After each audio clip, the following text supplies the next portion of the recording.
Hi, Naveen. So, continuing our conversation, because Mary and I had a good 30-40 minutes conversation then, on various aspects. Um, Essentially, the as a continuity of the last time's conversation, Bhagavatam, what I was trying to say was that if you look at the structure of the story, unless you are participating, in all activities of this life, you do not benefit others. You can benefit yourself, but you do not benefit others, right? Sanat Kumaras turned their back and went away and got liberated, all right. But because of them, now nobody benefited.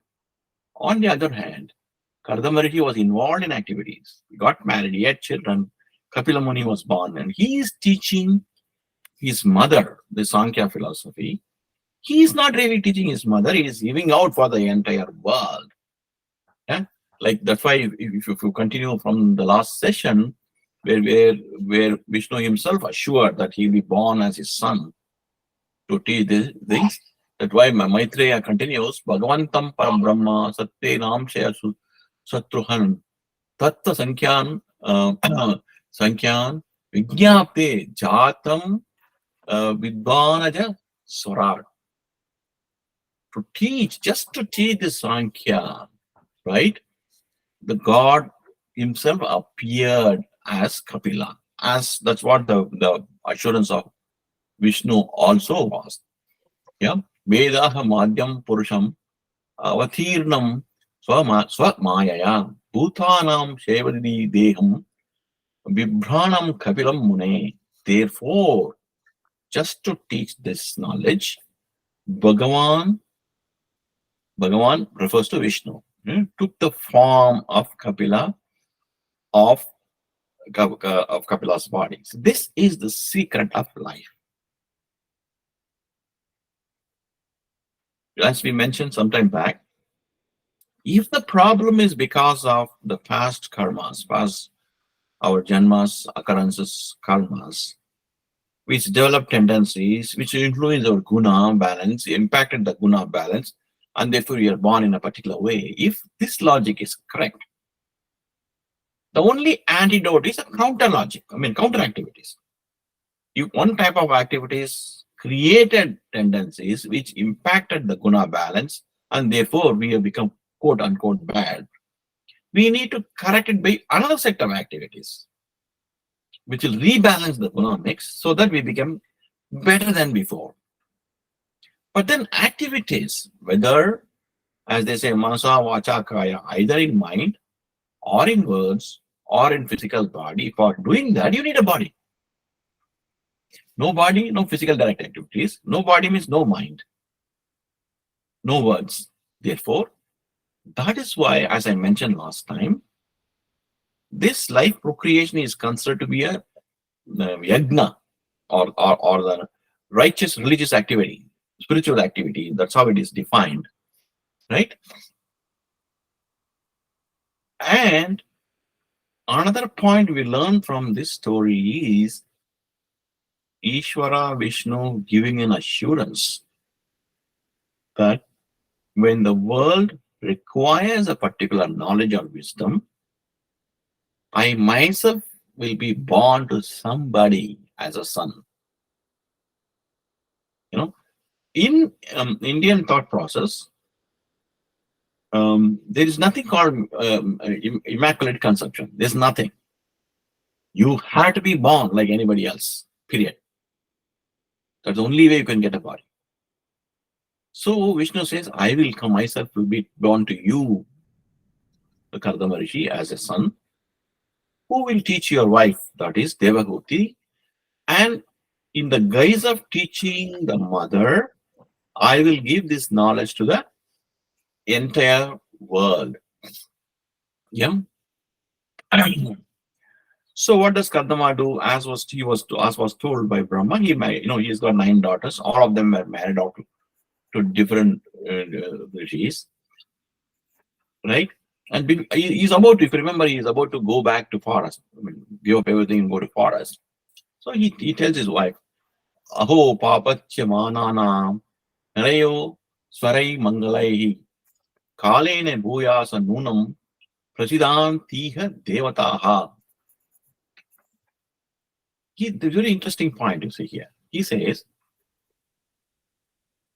these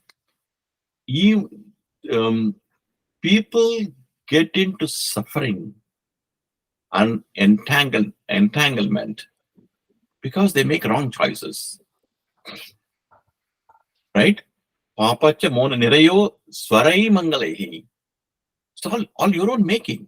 We make wrong choices, and therefore, obviously, we get into the sorrow. Bahu Janma Vibhaktena Samya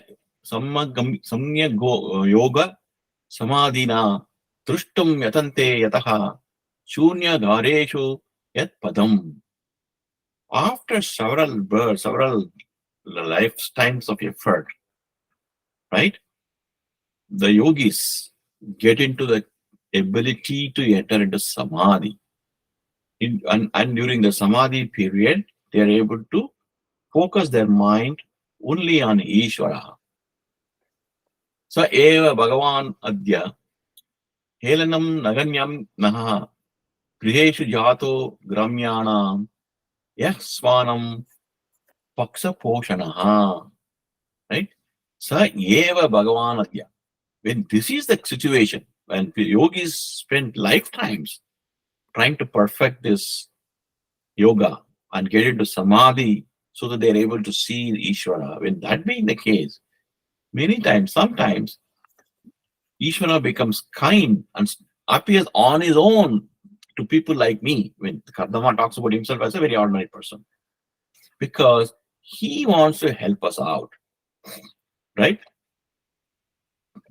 This is a very important line. We have a notion, two notions we got. One is Ishvara appearing. Being able to Ishvara is reserved only for great yogis who do all kind of intense effort sitting alone in a forest or a cave. That is the first understanding we have got, which is wrong. He says even ordinary people like us, many times he appears, he says, Kardama says, in the sloka. Yeah. Another point which you can understand from the shloka is that, what did he say? Swanam Paksha Poshanaha. On his own, just to help us, he appears in front of us. What is the meaning of the statement? The notion that it is our effort and our effort alone, the yogi's effort and yogi's effort alone, right, is the reason for being able to Ishvara is wrong. It is a decision of the Ishvara to appear to whom and when. The advantage of this statement is we don't have to worry too much about whether this will happen and that will happen. Unburden your mind, right? It is Ishvara. If you Mary and Miral, if you connect it with our Patanjali Yoga Sutra conversation last Sunday, there also it mentioned, no? Ishvara Pranidhana, he appears. So that is a great assurance for us. It does not mean we don't have to do what we have to do. I'm not saying that. But recognizing the imperfections which we have, if we do not have met what we think mentally as a standard, does not matter. Right? Ishvara is kind. He will appear when he should. Right?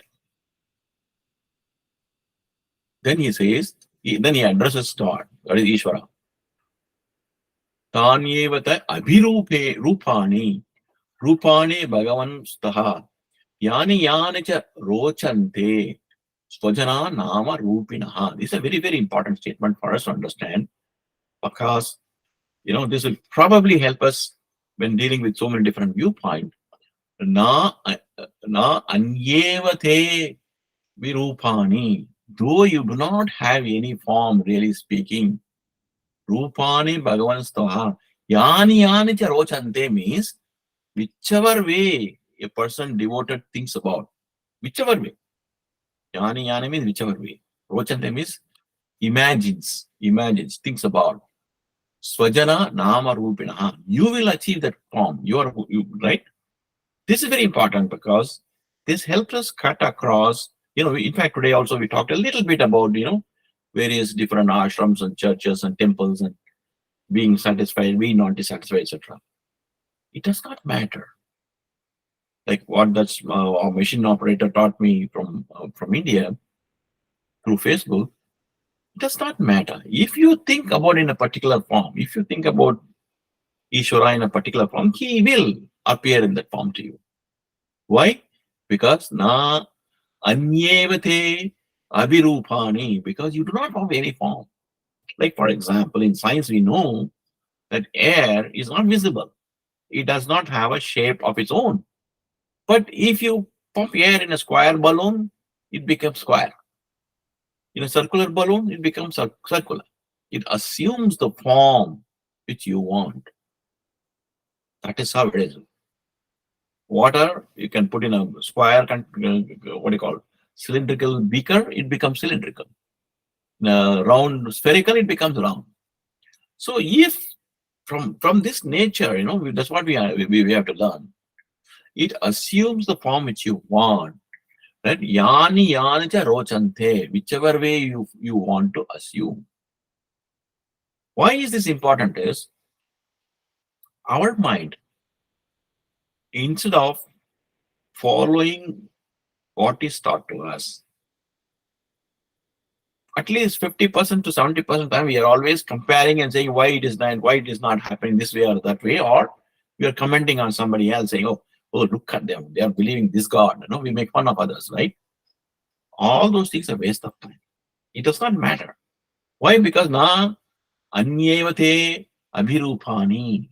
There's no form. Ishvara does not have a form. Why does he not have a form? If you connect back all the conversation we have been having in Bhagavatam in the last few weeks, we defined that Ishvara is the infinite intelligence. Because it is not matter, non-matter, it can pre-exist creation. If you remember, we logically built up the creation of the universe. Bhagavatam talked about. Material universe appeared at one point in time. Before that, what? So if the material was created at a particular point t is equal to 0, anything which pre-existed has to be a non-matter because material universe was not created. What is that non-matter which you can unleash this massive creation, which has got complexity, size, etc., and as well as intelligence, etc., in species? What is that? It has to be infinite intelligence. Because intelligence is not matter, it can pre-exist creation of matter, logically speaking.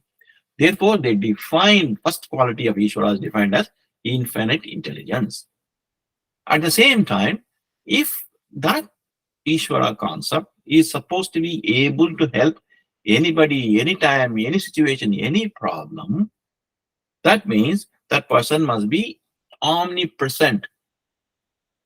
Because intelligence is not matter, it can be anywhere. A chair or table has a limitation in space. A thought has no limitation, it can be anywhere. Intelligence need not have any limitation. And it has to be compassionate too, because for billions of people, for species, for billions of years, the pain points need to be addressed. Therefore, logically, they built up the concept of Ishvara being infinitely intelligent, infinitely compassionate, omnipresent, omnipotent. These are all the ways in which we define yata yata cha rochante. Because that's all how we can think. We can only think in terms of space-time coordinate. Oh, this universe is this dimensions. These are all the kind of species there. This problem is different. That problem is different. This is how we think. Therefore, yani yani charuchante, following that, we define an Ishvara like this. You see how they connect everything. What was told 2-3 chapters before on the creation of the universe is not lost. That's the understanding we have to take. Yeah. Then he asks Vishnu, Swami Puchedya Patim Prajanam Tvaya Vatirnani Atap Kamaha Parivrajat Parivrajat Padavi Masti Toham Charishye Tvam Hridi Vishokaha. He is asking for Parivraja Padavi. Padavi means a road, a title. Parivraja means a wandering person is called a Parivraja. Yeah. There are different types of Rishi Munis. Some people stay in one place, some people keep on moving. He wants to be Parivraja type, keeps on moving. Why he is saying, I have whatever my mental desires with, I got fulfilled. Therefore, I have transcended desire. And therefore, I want to be a Parivraja type of person. I want to walk around. Yeah. That is what he tells. That is the point in which we were talking about last time. Now, once again, Vishnu assures that I promise that I will be born to you, I will be born to you. Then he says, Gacha kamam maya pushto mayi sanyasta karmana jitva sujurya amrityu amrutatve mam vaja. Therefore, maya pushte, I approve you. You can now become a wandering monk. Parivraja Padavi, you can take and go. And then constantly think about me in your heart. Mamatmanam swayam jyotihi sarvabhuta grihashayam atman evatmanabhikya vishoke abhayam uchasi. Mamatmanam swayam jyotihi. This is another very important statement. In your heart, right, as an entity, like what is there in Sarvabhuta Guhashayam, just as in your heart, the Swayam Jyoti means self-illuminated, which is not dependent on anything else. Sarvabhuta Guhashayam means just as I exist in your heart as a self-illuminated entity, so do I exist in everybody's heart. Yeah. Therefore, what you need to do is you have to just think about what is in your heart. You don't have to have any worries or fear. Vishoke abhayamuchasi. Therefore, I am there. You don't really worry. This is a very important point. The importance comes from the fact that Vishnu exists in everybody's heart. Sarvabhuta guhasayam. As what? Swayam Jyotihi. Self-illuminated entity. This is what happened, if you remember, Mirel and Mary, in Patanjali Yoga Sutra also last Sunday when we discussed, this is what he said, that you will see in your heart as a blaze of light. Mary, we did joke about a little bit of too much light behind you, if you remember today in the conversation, right? That is how he is there. And if you recall, quite a few months back, I explained Narayana Suktam, where it talks about where to find Vishnu. Just below the Adam's apple here in the center. This is called the heart, spiritual heart. In the center of this heart, spiritual heart, the shape of that heart is like an inverted blue lotus. Within that lotus, blue lotus, inverted blue lotus, just as it were, bright, lightning streaks through dark clouds. Just like that, there is a divine light. That is Ishvara. Sa Brahma, Sa Shiva, Sa Hari, Paramaswarat. That's what I said, if you recall. That spark, that light which you see in your heart, that is the Brahma. That is the Vishnu. That is the Shiva. That is the Supreme Lord, whichever way you can think of. This light, which is Vishnu, Hari, is in everybody's heart. It is not, there's no higher, lower, selected people, etc. Right? That's what he also said, Sarva Bhuta Guhashayam. Sarva Bhuta means every being, not only human, every being. What is the advantage of this? The advantage of this is you don't have to go anywhere. You don't have to go to this temple and that temple, Buddhist ashram, Hindu ashram, nothing is required. You search for him inside you and you can see.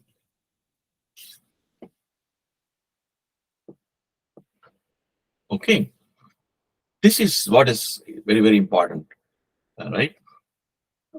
And the Kapila Muni, who was born as a son, says, Matra admatikayam vidyam shamanim sarvakarmanam vitrishya yaya chasau bhayam cha titishyati. Matra, for my mother, adhyatmikim vidya samanim sarvakarmanam. I am going to tell this method of how to see that eshwara who is there, Vishnu who is there in everybody's heart as a Swayam Jyoti, self-illuminated entity. I'm going to teach her. What for? So that she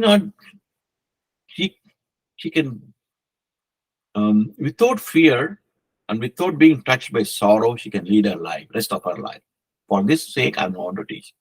So with this statement, you see, the objective of what he's going to teach, he defines it.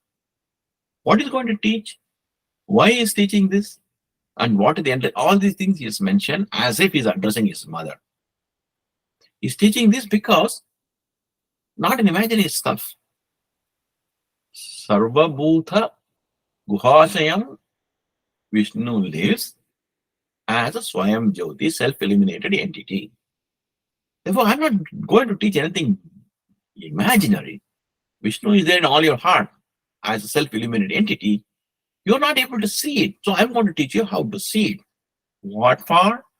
If you see this, automatically you can lead a fearless life without a tinge of sorrow. The fear comes from what? Fear comes from anxiety. Anxiety about what? Anxiety of losing something or not gaining something. That's why fear comes. What you cherish, if you lose, you're afraid to lose. If you really badly want something, you're not getting it, then you're afraid. That fear will be gone. How can it be gone?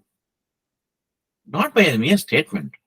Because you know that infinite intelligence, that infinite compassionate entity, infinite compassion, omnipresent entity, infinite compassionate, omnipresent, omnipotent entity called Vishnu is within you, within your reach. Therefore, you don't need anything else once you have that infinite entity, isn't it? Nothing is greater than infinity. You have it. Therefore, why do you need something else? This understanding, this ability to see the spark of light in you in your spiritual heart is the one which will help you get immersed in life without getting involved in life. Right? None of us knew this is how the world is going to be in 2023. Our grandfather never knew this life, never imagined this life. He lived in some other life. Our grandmother, she lived in some other life. Today, this is what you're facing. By the way, many times I wonder, what is the world we are leaving to our children and grandchildren? That anxiety is there because we are seeing the changes which happened in the last 50 to 100 years. But as far as the grandchildren who are being born now, that's the only thing they see in front and they deal with it. When you look at a grandchild who is able to deal with this New York City traffic much more comfortable than I do when I'm scared of New York City traffic, then it helps me understand essentially human beings have the ability to deal with what is in front. It is the anxiety which makes it very impossible. That fear is what he is removing by this, right? So, any questions on so far whatever I've said?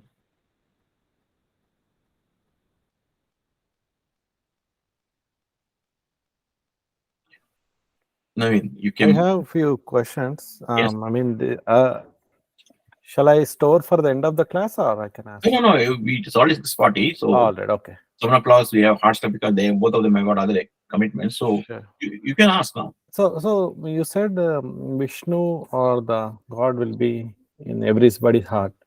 So is it in the body or is it in the soul or a combination? Where is it? Like once the soul is out, then he will be inside the soul, or when the soul is connected to the body, then only he will be here. So just to clear. Excellent question. This is where we have to go into the structure of human system. If you remember, we defined there are 5 layers in which we exist. Panchakosha, right? We define Annamaya, Pranamaya, Manomaya, Vijnanamaya, Anandamaya, 4 layers. Annamaya, Pranamaya are the physical body. Yeah, which activities are done, etc. Manomaya is a thinking body. We always think all those things. Then Vijnanamaya, we exist as intellect also. We analyze, right? Good, bad, ugly, want, don't want, do it, don't do it, evaluate the consequence, etc. That is a judgmental thing, right? Vijnanamaya. But core of the core is the Anandamaya, which is where Vishnu resides. Now, as long as you are a living entity, a living jiva, you see it as a composite whole. So if you do not have this understanding that we are structured in 5 different layers, if you do not have this understanding, saying that Anandamaya Kosha is where Vishnu is won't make any sense. Right? Therefore, that Narayana Suktam says, below the Adam's apple, like I said, like in what here it is. So a person who does not have that understanding that there are five entities within one entity here, for that person, it makes a lot more sense to say, in your center, in between the solar plexus region, like an inverted blue lotus, in that, like a spark Vishnu, that makes sense. Then, like you ask this question because you are able to understand that we die. When we die, we lose the body. Then what happens to Vishnu? Then you have this question. Obviously, we said he is omnipotent, is all the good stuff. Therefore, Vishnu cannot die. What happened? Then you know logically, obviously, Vishnu is not necessarily quote unquote located in the body. You understand. Therefore, you're asking this question. Then we say, oh, no, actually speaking, Vishnu is a thought. Vishnu is a feeling, we shall say. Because we know we like the taste, we like the movie, we like a game. Therefore, it's a feeling. Then you say, oh my God, the feeling also will go away when I lose the body.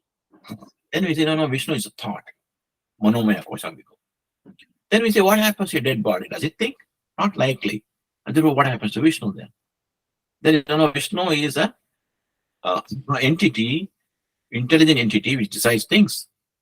Then you say, no, actually intelligence is also a part of brain, which dies. What happens after that? Vishnu dies? Then we say, no. Vishnu is the core of the core, which is the one which is going to migrate from body to body. Then we say it's Anandamaya Kosha. So, if you want to connect this conversation to bodies dying, etc., you have to go into that conversation of what constitutes a jiva, what is the structure of the jiva, what are the elements of the jiva, what dies, what does not die, what migrates. The one which does not die, which migrates, is the jiva entity. There, in the Anandamaya Kosha internal, that is where Vishnu is there. Yeah? Okay, got it. Yeah. So one more question, and Kardamuni says like, I'm fulfilled with my all mental desires. Now I want to roam, right? I transcended. So he said like, I transcended the desires by fulfilling, right? So that is the only way somebody can be free, by fulfilling the desires, or somebody have to fulfill the desire to transcend, or they can transcend without fulfilling. Yeah. All right, that's a very good question. There are it's a complex process. On the one hand, as long as you have what is called unfulfilled desire. What is the meaning of unfulfilled desire? It means you have some desires which is not met. Therefore, it's still dormant. It's going to haunt you. So there's no question of retaining this unfulfilled desire in the heart and becoming a monk. That's why many people fail as a monks, right? Before you have to necessarily have a mental state in which you do not carry any more of unfulfilled desires. Now, does it mean that I have infinite desires, all the desires I have to fulfill, and then I become a monk? That's not what's being told. Yeah, that means you are encouraging people to have infinite desire and wait till everything is fulfilled and then you become a monk. That's not what's being told. What it means is, if you do not have any unfulfilled desires left, it means you no longer have a desire to be fulfilled. That is the implication of the statement. Practically speaking, when will you come to a stage where you will not have any desire to be fulfilled? Desire seems to be multiplying every day. With newer gadgets coming and new iPhones coming, it doesn't seem to end at all. That can only happen when you transcend the notion that you lack something which can only be filled with something external. Therefore, when you transcend this notion of fulfilling something, having a desire, only then can you have no more unfulfilled desires. What this means is, Kardama Rishi, after all, you remember all the things he did. He and his wife built a big palace. I cut a lot of slokas because elaborately it explains, I told you. Big palace they built with gold and diamond and jewelry, lot of money. He's got 9 daughters and the 10th is a son. He's got 10, everything is got. What does it show? It shows that this is what happens in life. This is how we lead life. But suddenly we realize that, oh my God, what is the point in all those things? When that moment comes, you do not have any more desire to fulfill because you do not seek anything else other than eshwara. So that is what he is talking about. Okay. Because it's not only next to impossible, it is really, really impossible to fulfill all your desires. It's not going to happen. And it will come again and again, never satisfied. Never satisfied. More, it multiplies. Yeah. It multiplies, it never satisfied. The same thing you want multiple times if you like it. Therefore, the only option left is to break this notion that you are not complete without something external to you. That notion has to be broken. That is why if you look at it, when Vishnu tells Kardama, Gacha kamam maya prishte, maya sanyasta karmana, he is saying that, therefore, think of me all the time. Yeah, mamatmanam swayam jyoti sarvavada guhaseham. Like, that's the only thing you need to chase. Nothing else you need to chase. Why? If you are able to see Vishnu in your heart, you get everything which is required. What is that everything which is required? Ability to transcend all desires. That you get. Okay. Yep. Thank you. Yep. Yeah, sure. Any other question? I'll let you ask others. No, I think Miral and Mary has spent quite 30 minutes talking to me, asking questions. Oh, okay. Yeah, you can ask one more I question. have one more question. Okay. Yes, go ahead. I have tons of questions. I will always limit my questions so that I won't do. Okay. So one more question is, so we have like humans are there, all animals are there. We talk about devatas there, Aksha, Gandhar, all these people are there, right? So everybody's main goal is to get moksha, or each only humans have this goal. Okay. Everybody needs to get moksha, true. Whether everybody has got goal to moksha or not, true. Because it's not goal for everybody, right? Everybody's goal is to live nicely, comfortably, enjoy life and go. That's what everybody's goal is. Very few people can even think of moksha as a liberation, right? Even among human beings, let alone animals, even among human beings. That is why in India, traditional schools do not teach Vedas, Upanishads, Brahma Sutra, or Bhagavad Gita, etc. To everybody, they don't teach. They say sadhana chatushyam. There are 4 major qualifications which you have to meet. Only then you are taught, right? You have to come to the stage of thinking that this is not life. This is not the end of it. This is not what you should see. There's something which is permanent, which can never be taken away from mind. That mental state you have to reach. Only then you are qualified. Not born on where you are born, which religion you are born, which community you are born. It's not based on that, but meeting these qualifications. Generally, you get it when you get into a mode of what is called Vrakti mode, where you recognize, yes, I do get pleasure from 10,000 different things, but this is not permanent and there's no point. It's not only permanent, if I yield to pleasure elements, it makes me feel miserable after that. It's wonderful to have a couple of drinks, but after that I feel miserable. I don't know drugs, but I believe that drugs cause tremendous psychological problems. During the drug period, I believe it's fantastic. And after that, you feel miserable. It destroys nervous system, they say. Therefore, you start reaching a mental state where you recognize, is there something beyond the pleasure principle? The answer is yes, there is something called the bliss principle, which is positive, which is not dependent on external stuff, nor is it debasing after consumption. So you have to reach these qualifications. Only then it is taught. From that angle, moksha need not be the goal of each and every living being, let alone all human beings. Yeah, but it will become a goal some point or time. So, though metaphysically speaking, there is an argument positioned by some people like Madhvacharya, etc. He argues that theoretically we can argue that every being wants to get moksha, but practically speaking, there are some millions of people who would never want moksha. They don't want. They just want to enjoy life, and it's okay if they are being born multiple times. It's okay if they are getting sorrow also. It's okay because they think that, okay, along with sorrow, I get some pleasure also, so that's okay. If I am born infinitely, that I am fine.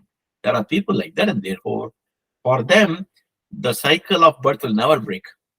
So it will continue forever? Because they don't seek moksha. His argument is, there are people like that. You can't say that everybody will finally get this solution, right? They'll be forever be born, they'll enjoy life, and they'll have sorrow, and they'll die, they'll be born again, they're okay with it. But God's actual will, right? When he trying to create, when he wanted like everybody get a chance, get out of it. That is true. It is like opening a college and school. Everybody's given an opportunity to learn. But if the 40 students are in a class, everybody don't learn the same way. Some make the best use of it. Some just let it come through the school, graduate, and go away. So, Ishvara's role is just to provide you opportunity. That's it. It's up to you. The onus and responsibilities on you to make the best of the opportunity. Okay. Yeah? Yep. Thank you. Okay, so what we'll do is 57 already. 57 will stop now. So we have start a point where we've seen that Kapila is born, and then Kardama is gone to the forest, and he has been given permission by Vishnu to go to forest, and the mother is going to ask the same question which she did for her husband. She's going to ask the son. That's the point we're going to stop. That Samvada, that is Kapila-Devahuti Samvada, the discussion between Kapila Muni and his mother,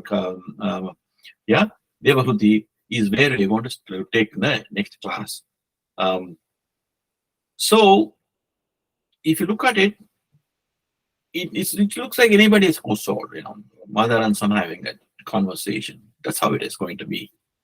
That's how it should be. Continuing my theme of not seeking Himalayas and not seeking ashrams and not seeking forests, etc. This story is an indication that wisdom and knowledge that Vishnu exists in our heart, everybody's heart in the world, right? That is to be found within the house, right? Like I was taught some great principle by the poor Christian machine operator from India. You never know. The son can teach the mother, mother can teach the son, so on and so. Within our own environment, we can find this wisdom. That is the message, internal message here. And also the trick is to be immersed in life, but not involved in life. So with this statement, I will stop. If you guys have got anything to say, 1 minute, and then we'll close the conversation. Anything, Mira? Oh, okay. Mary? Okay. Namaste.